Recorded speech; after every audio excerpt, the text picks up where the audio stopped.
Bismillahirrahmanirrahim. Assalamualaikum warahmatullahi wabarakatuh.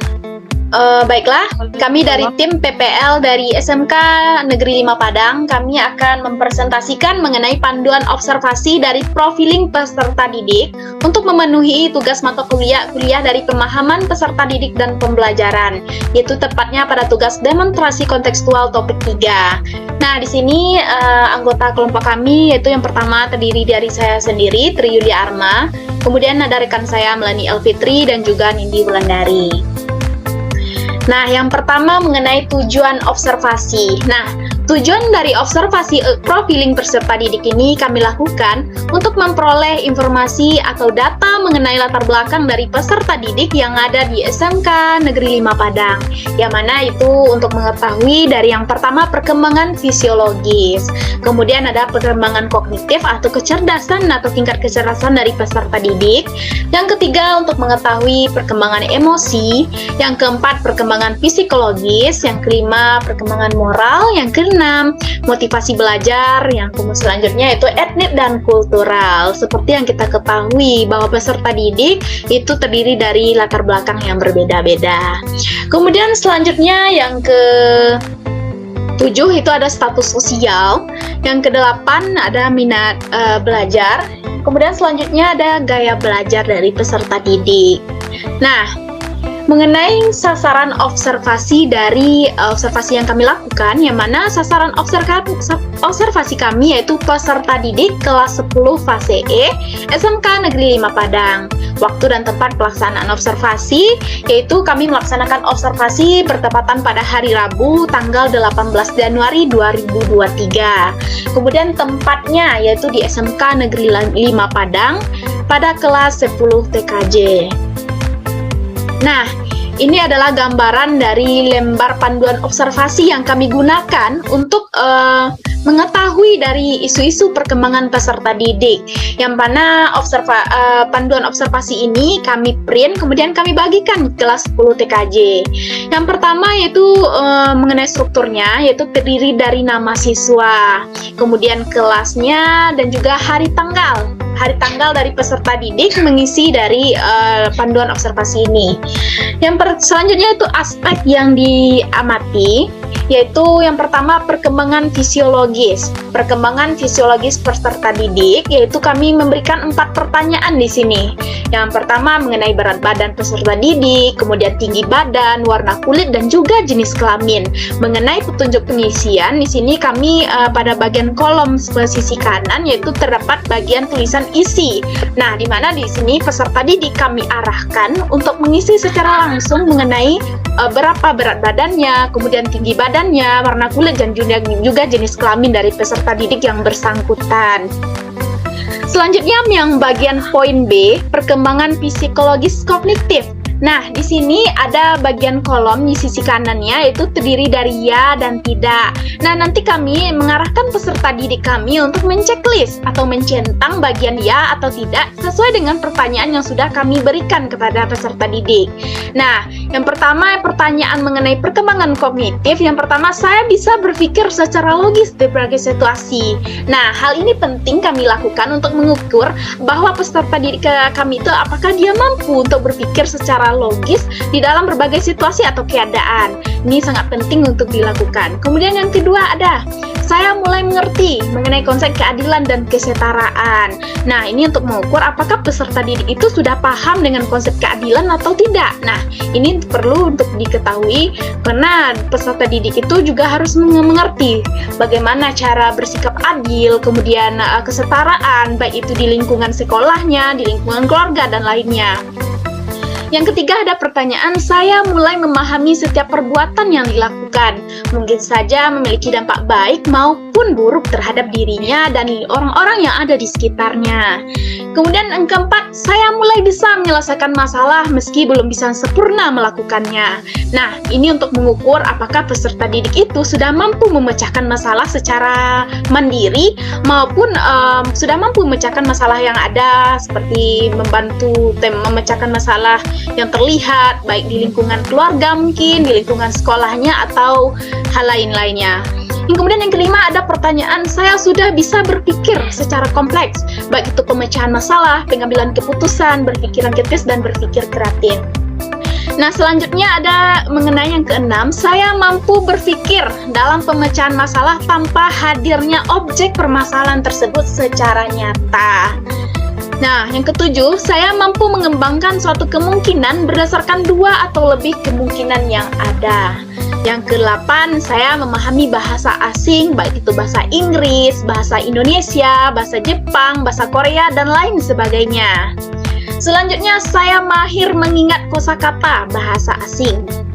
Kemudian ada saya memikirkan tentang masa depan dengan membuat perencanaan. Sebagai seorang peserta didik yang sudah memiliki usia yang sudah mulai dari remaja, kemudian nanti juga akan beranjak dewasa, tentu perencanaan mengenai masa depan ini sangat penting. Harus ada suatu perencanaan bagi peserta didik, bagaimana dia memanage masa depannya, merencanakan bagaimana dia atau akan menjadi apa dia nantinya di masa yang akan datang. Kemudian selanjutnya saya mengeksplorasi berbagai kemungkinan untuk mencapai masa depan yang diinginkan. Bagaimana dia cara mengatur waktu, mengatur perencanaan untuk mencapai masa depan yang dia rencanakan atau yang dia inginkan. Baik itu mau jadi apa, kemudian harus bagaimana supaya terbentuknya suatu sikap yang mandiri bagi peserta didik tentunya. Kemudian ada pertanyaan lagi kami berikan untuk peserta didik kami. Saya melakukan introspeksi, baik itu pengujian diri mengenai aktivitas intelektual dan efisien dan tidak efisiennya.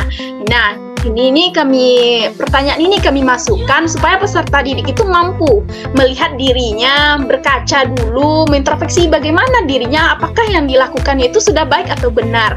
Nah, ini penting dilakukan. Sikap ini juga perlu ada sebenarnya untuk peserta didik, baik pun untuk mengukur kemampuan dari dirinya.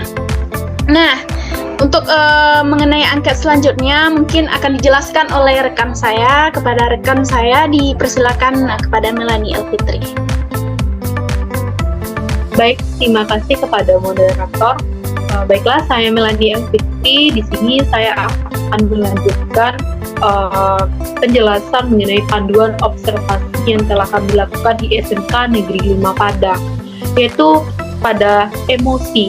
Kenapa perkembangan emosi sangat perlu dilakukan atau dipantau dalam panduan ini? Karena emosi sangat berperan dalam membantu atau mempercepat atau memperlambat proses pembelajaran. Karena emosi juga berperan dalam membantu proses pembelajaran yang menyenangkan atau bermakna nantinya dalam proses pembelajaran. Kondisi emosi yang positif atau yang menyenangkan pada proses pembelajaran akan berpengaruh pada proses dan hasil belajar, dan juga kondisi yang negatif dalam proses pembelajaran tentunya juga akan menghambat atau mempengaruhi hasil belajar dari siswa dalam proses pembelajaran. Dengan dasar inilah kami melakukan panduan observasi mengenai emosi, karena sebagai seorang pendidik perlu melakukan proses pembelajaran yang membawa perubahan dengan membawa suasana atau kondisi emosi yang tentunya yang menyenangkan, yang menggembirakan, dan tidak memberi rasa takut kepada peserta didik nantinya dalam proses pembelajaran. Nah, untuk itu nanti akan didukung oleh berbagai model pembelajaran yang menyenangkan atau disebut juga dengan enjoy learning nantinya. Oleh karena itu, sebagai pendidik nantinya perlu menyatukan berbagai model strategi dalam pembelajaran. Oleh karena itu, sangat penting bagi kami dalam panduan observasi untuk mencontohkan perkembangan emosi, yaitu dengan adanya beberapa pertanyaan yang dapat dilihat, yaitu siswa dapat mencentang ya atau tidak dari pertanyaan yang telah kami lampirkan. Seperti yang pertama, saya memiliki emosi yang stabil setiap harinya. Nah, di sini di mana siswa nanti akan mengintrospeksi dirinya bagaimana emosinya stabil atau tidak dalam berperilaku dalam pembelajaran tentunya dengan menjawab ya atau tidak. Yang kedua, saya memiliki emosi yang sulit dikendalikan ketika marah. Nah, di sini tentunya seorang pendidik juga perlu mengontrol emosi, bagaimana caranya mengendalikan siswa jika siswa memiliki emosi yang sulit dikendalikan nantinya kan. Yang ketiga yaitu saya sering melawan atau memberontak kepada orang lain. Nah, di mana di sini pendidik tentunya akan mencari solusi nantinya melihat perkembangan emosi jika ada peserta didik yang mengalami hal tersebut. Nah, yang keempat adalah emosi yang saya miliki lebih menguasai diri saya daripada pikiran realitas saya. Nah, di sini peserta didik dengan menjawab ya atau tidak, serta pendidik juga harus menguasai bagaimana cara mengendalikan peserta didik yang memiliki emosi yang lebih dari realita dari proses pembelajaran yang dilakukan di kelas. Nah, yang kelima adalah saya diberi tuntutan oleh orang tua atau keluarga yang membuat saya menyesuaikan diri dengan lingkungan yang baru. Nah, di sini kita sebagai pendidik nantinya juga mengetahui bagaimana peserta didik kita dalam menyesuaikan dirinya dengan tuntutan atau tekanan dari lingkungan atau keluarganya sendiri. Yang keenam yaitu saya memiliki keberanian dalam mengemukakan pendapat. Nah, di sini siswa menjawab ya atau tidak, dan dari sini juga sebagai guru kita melihat apakah siswa tersebut dapat mengemukakan pendapat juga di dalam proses pembelajaran nantinya. Yang ketujuh yaitu saya menggunakan kata-kata kotor jika sedang emosi. Nah, di sini terlihat bagaimana seorang siswa ini cara berperilaku jika dia emosi ya. Yang kedelapan, saya akan segera meminta maaf jika saya melakukan suatu kesalahan.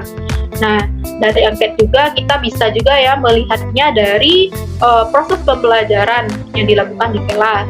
Ke-9 yaitu saya merasa iri jika hasil ujian teman saya lebih bagus daripada hasil ujian yang saya dapatkan. Nah, di sini juga siswa menjawab ya atau tidak, dan kita sebagai pendidik tentunya juga akan mengintrospeksi diri bagaimana cara kita untuk meningkatkan hasil belajar siswa kita nantinya agar dia tidak merasakan iri atau hal lainnya kepada temannya tentunya ya. Yang ke-10 yaitu saya terkadang merasa kesal dan saya tidak tahu penyebabnya. Nah, di sini siswa juga menjawab ya atau tidak, dan pendidik juga nantinya akan membuat kondisi atau keadaan agar hal tersebut tidak terjadi nantinya ya.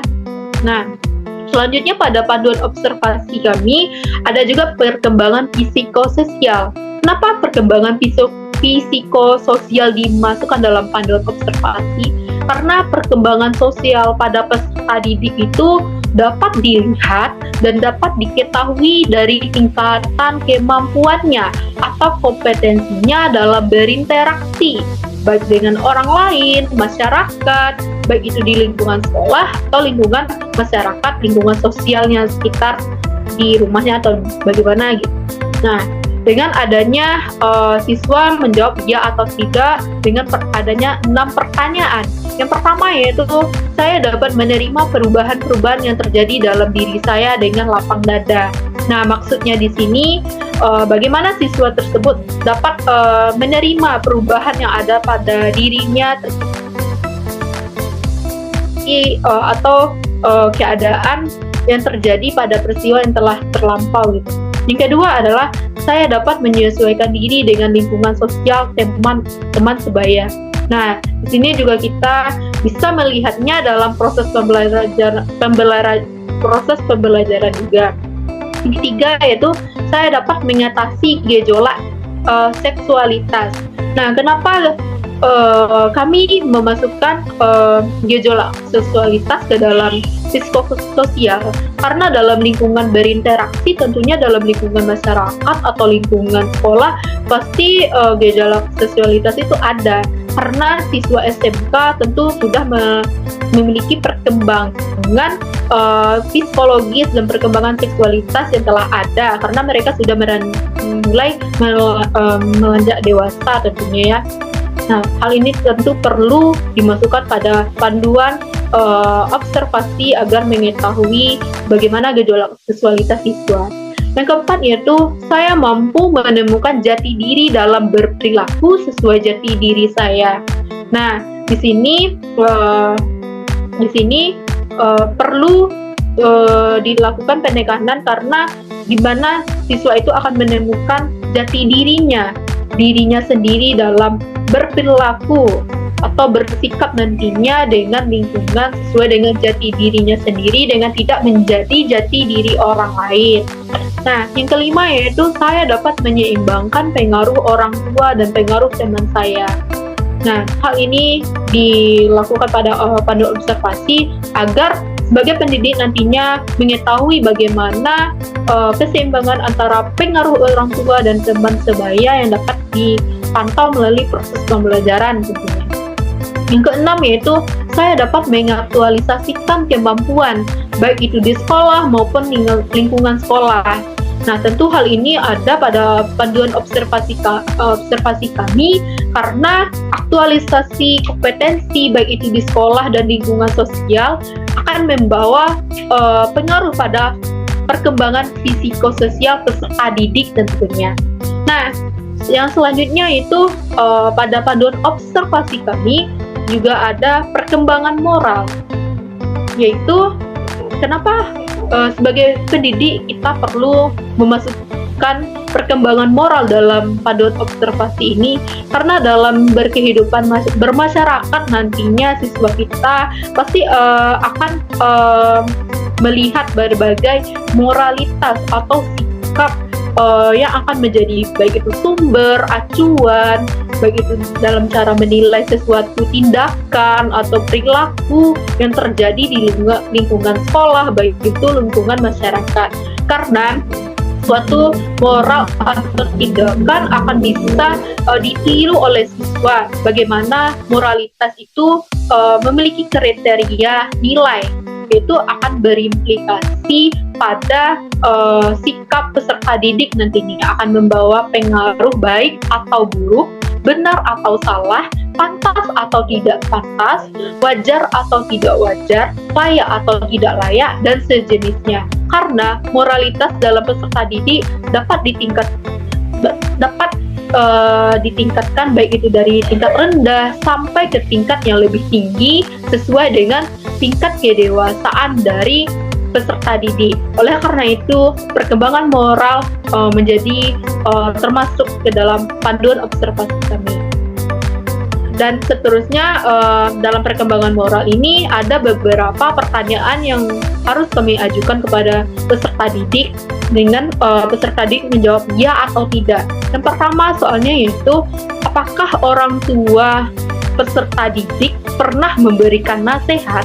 Nah, maksudnya di sini ialah bagaimana orang tua siswa, apakah dia pernah memberikan nasihat kepada siswa ketika siswa tersebut memiliki permasalahan moral atau sikap dalam berperilaku, baik itu di sekolah atau di lingkungan masyarakat. Itu siswa dapat menjawab ya atau tidak. Nah, yang kedua yaitu apakah sering membantah atau melawan ketika orang tua siswa memberikan nasihat. Nah, di sini kita sebagai pendidik nantinya juga melihat juga ya bagaimana siswa tersebut dalam berinteraksi gitu, berperilaku di dalam proses pembelajaran, bagaimana dia bertutur kata atau berperilaku, bagaimana membantah atau melawan kepada seorang guru, bisa juga ya. Nah, yang ketiga yaitu apakah lingkungan sekitar mempengaruhi sikap siswa tersebut. Nah, di mana siswa juga bisa menjawab ya atau tidak sesuai dengan perkembangan moral yang terjadi pada dirinya. Lanjut, Tri. Nah, pertanyaan yang keempat yaitu apakah siswa pernah melanggar aturan yang sudah ditetapkan di rumah ataupun di sekolah. Nah, di sini siswa juga menjawab ya atau tidak sesuai dengan kenyataan yang ada, apakah dia pernah melakukan perbuatan atau perilaku yang melanggar moral, yaitu melanggar aturan ya, baik itu di rumah atau di sekolah. Nah, yang kelima yaitu apakah orang tua siswa selalu memberikan contoh yang baik terhadap anak-anaknya. Nah, di sini siswa juga mengisi dengan jujur ya, karena bagaimana orang tuanya di rumah dapat memberi contoh teladan tentunya, atau berperilaku sesuai dengan aturan yang berlaku agar anaknya bisa mencontoh perilaku atau moral yang baik tentunya terhadap anaknya, baik itu di sekolah maupun di lingkungan masyarakat. Baiklah, itulah pemaparan dari saya kembalikan kepada moderator. Baiklah, mengenai angket selanjutnya yaitu akan dijelaskan oleh rekan saya Ibu Nindi Wulandari. Kepada Ibu Nindi Wulandari, saya persilakan. Baiklah, terima kasih kepada moderator atas arahannya. Baiklah, saya akan melanjutkan hasil presentasi dari kelompok kami mengenai lembar observasi di SMK Negeri 5 Padang. Di sini saya akan menjelaskan 4 poin. Ada motivasi, aspek etnik, aspek sosial, dan cara belajar. Kita bahas satu persatu. Yang pertama itu ada motivasi. Jadi untuk motivasi ini adalah seorang pendidik itu harus mengetahui motivasi atau semangat belajar dari peserta didik. Dalam motivasi ini terdapat 2 pertanyaan yang kami rangkum, yaitu yang pertama mengenai apakah kamu datang ke sekolah karena disuruh orang tua. Pertanyaan yang kedua, apakah kamu datang ke sekolah karena keinginan diri sendiri. Jadi bisa dilihat dari pertanyaan yang kami buat, yaitu bagaimana motivasi dari peserta didik ini untuk pergi ke sekolah dalam menuntut ilmu. Dalam hal ini seorang pendidik dapat mengetahuinya melalui angket yang kami sebarkan. Hal tersebut kami dapat menerapkan di proses pembelajaran untuk meningkatkan motivasi dari peserta didik tersebut. Yang D itu ada aspek etnik. Untuk aspek etnik ini mengenai keberagaman. Yang kami bahas rangkum sebagai pertanyaan itu ada 2, yaitu yang pertama suku bangsa, yang kedua bahasa sehari-hari. Untuk suku bangsa, kenapa seorang pendidik harus mengetahui hal tersebut? Karena kita ketahui bahwa pendidik yang kita akan hadapi itu mempunyai latar belakang yang berbeda-beda. Hal tersebut sangat mempengaruhi dalam proses pembelajaran. Yang pertanyaan pertama itu ada suku bangsa. Suku bangsa ini pendidik harus mengetahui suku bangsa dari masing-masing peserta didik. Yang kedua, bahasa sehari-hari atau bahasa yang digunakan sehari-hari oleh peserta didik. Hal ini dapat mendukung dalam proses pembelajaran jika seorang pendidik mengetahui bahasa sehari-hari yang digunakan dalam berinteraksi atau dalam memahami materi pembelajaran. Hal tersebut karena pendidik harus mengetahuinya memperlancar proses pembelajaran atau feel yang peserta didik dan pendidik dapatkan. Yang E itu ada aspek sosial. Kalau membahas sosial itu ada latar belakang pendidikan orang tua, pekerjaan orang tua, dan pendapatan orang tua. Dalam aspek sosial ini juga mempengaruhi dari proses pembelajaran atau pendidikan peserta didik. Dalam peserta didik dalam memahami materi pembelajaran didukung dari latar pendidikan orang tuanya bagaimana, pekerjaan orang tuanya bagaimana, dan pendapatan orang tuanya. Hal tersebut juga sangat penting diketahui oleh pendidik untuk proses kelanjutan pendidikan peserta didik tersebut. Yang F itu ada cara belajar. Ini yang terakhir mengenai cara belajar. Ini sangat penting sekali pendidik mengetahuinya. Kenapa? Karena masing-masing peserta didik itu mempunyai cara belajar yang berbeda-beda. Ada yang visual, ada yang mendengar, ada yang membaca. Cara belajarnya yang berbeda-beda. Di sini kami rangkum 3 pertanyaan. Yang pertama itu ada saya senang belajar dengan media video. Yang kedua ada saya senang belajar dengan mengamati gambar. Yang ketiga saya senang belajar dengan media suara. Di sini peserta didik menjawab ya atau tidak. Dari lembaran observasi ini, pendidik dapat mengetahui cara belajar peserta didik sehingga dalam proses pembelajaran nanti akan dipermudahkan, dan pendidik dapat mengenal peserta didik masing-masing. Jadi untuk sekian mengenai penjelasan dari kami, dari saya mengenai motivasi, aspek etnik, aspek sosial, dan cara belajar. Selanjutnya saya kembalikan kepada moderator. Baik, terima kasih atas penjelasannya, Bu. Baiklah, sampai sinilah presentasi kami pada kesempatan kali ini. Mohon maaf atas kekurangannya. Terima kasih atas perhatiannya. Assalamualaikum warahmatullahi wabarakatuh. Waalaikumsalam.